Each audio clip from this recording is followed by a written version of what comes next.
In this video, I will show you how to type infinity symbol in Microsoft Word like this.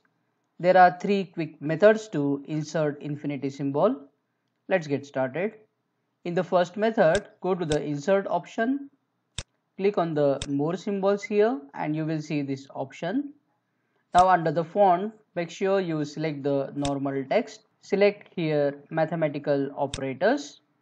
And under the mathematical operators, now you will see here option of infinity. Just click on it and then click on insert to insert the infinity symbol. Next method is also easy.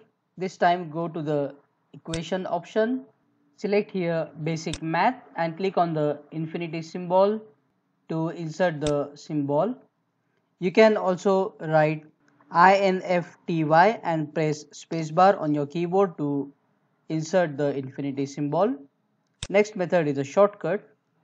Just paste this code 221E and press ALT+X on your keyboard to insert infinity symbol. If you want to learn more tips and tricks like this, subscribe and press the bell icon right now. So whenever I publish a new useful video like this, you will get the notification immediately. See you again in the next video.